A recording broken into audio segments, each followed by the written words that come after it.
welcome to the fourth video in our General Obligation Bond Referendum video series.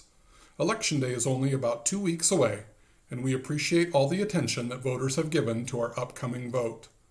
This week, I'm going to talk about one of the most important questions related to the sale of general obligation bonds. That question is, how would this general obligation bond sale impact the school district's overall tax rate? Because of the past and continued planful work of our school board and our administrative team, the district does not anticipate a tax levy rate increase due to the issuance of general obligation bonds. The district's levy to pay for debt service will continue at the same approximate levy rate as it has been since 2015. These new projects that we've identified are anticipated to extend our debt payment an additional 11 years, from the current final payoff date of 2035 to 2046. Over the past 5 to 6 years, our total school district tax levy has decreased about $1 to the current rate of $17.95 per $1,000 of property valuation. We are committed to maintaining a stable and predictable rate into the future. As I mentioned earlier, Iowa Code limits the debt service levy at $4.05. Because of past general obligation bond sales for projects like the elementary school in Granger and the high school gymnasium in Woodward, our debt service levy is already at that limit. Here is the full breakdown of our current $17.95 tax rate. You can see that our full tax rate is composed of a number of different levies.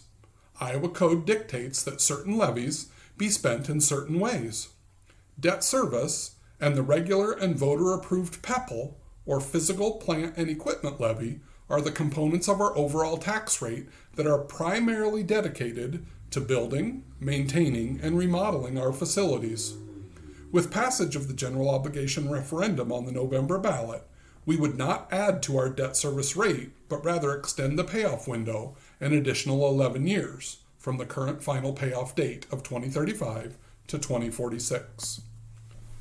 This graphic from one of our partners, Iowa School Finance Information Services, is a great visual representation of the sources of funding for public schools in Iowa and for how we are able to spend those funds.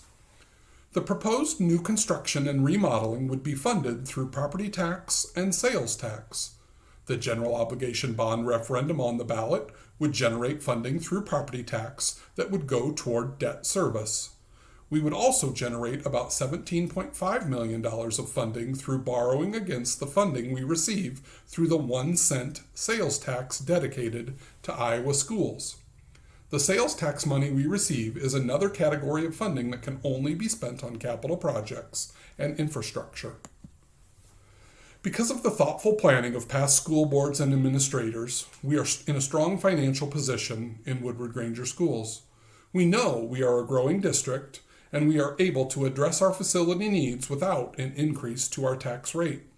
Our board is committed to maintaining a stable tax rate at about $17.95 into the future.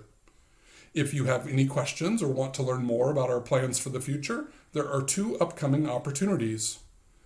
These will not be formal presentations at these events. They will simply be opportunities to stop in, engage in conversation, and ask questions. I appreciate the partnership with Woodward Public Library to make these opportunities available. You can also learn more at our construction webpage or through our social media. Thank you for your support of Woodward Granger Schools.